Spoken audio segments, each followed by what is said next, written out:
Hello, friends. This is Dave Hurwitz, executive editor at ClassicsToday.com, here with a little trip down memory lane. I'm going to be doing a few of these because as I go through the overflow room, I see things that have not come up in a while that deserve a little bit of attention because they tell us something about the history of recordings and recordings in the 20th century and musical taste and all of those fascinating issues.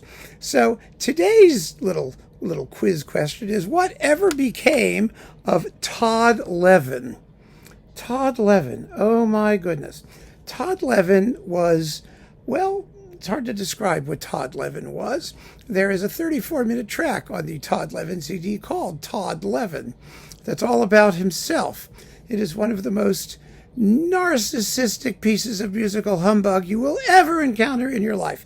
But this was recorded. It features the London Symphony and David Alan Miller conducting. He was a wonderful conductor, David Alan Miller, and he was doing a lot of this stuff. And this was recorded in 1992, 82. I don't know. It's always so hard to find these things. Oh, here it is. Let's look at the magnifying glass, and we'll see what we can find. Let's see. 1995. There we go. And yes, it was published by Ox Music. Management for Todd Levin is Alexander Castanguay. And, anyway. So here's the bottom line. Todd Levin was one of those people who the labels were, major labels particularly, were hoping would somehow break through. Breaking through to what? They never quite told us. They thought maybe it would appeal, that endless desire, the holy grail of appealing to the young. Well, that didn't work. Or appealing to the old. Well, that didn't work. Or appealing to anybody at all. Well, no, that didn't really work either. But here's the thing that fascinated us back in the day, back in 1995 or whatever this thing was, when this thing came out. Which was now, 30 years ago? Wow, 30 years ago. Everybody was dazzled that Deutsche Grammophon, a label which signified, whose brand equity, it had the yellow marquee, was the mark of quality in the German standard repertoire principally, and, with branches off into other things, but, by artist. But basically, the label of quality in serious classical music, we were all saying, why in God's name would they put their imprimatur on this? Because even if you like it, and Todd Levin was one of those guys who was mixing, he was a mixed media guy, mixed aesthetic. It was pop, rock, classical, it was one of those crossover-y modern things. And he does a narration in the Todd Levin piece where he does nothing but talk about himself. Here is part of, I think, what is in there. This is the booklet note, which says not a word about who Todd Levin is or why anyone should bother listening to him, because there's no reason. There wasn't any reason why anyone should bother listening to him.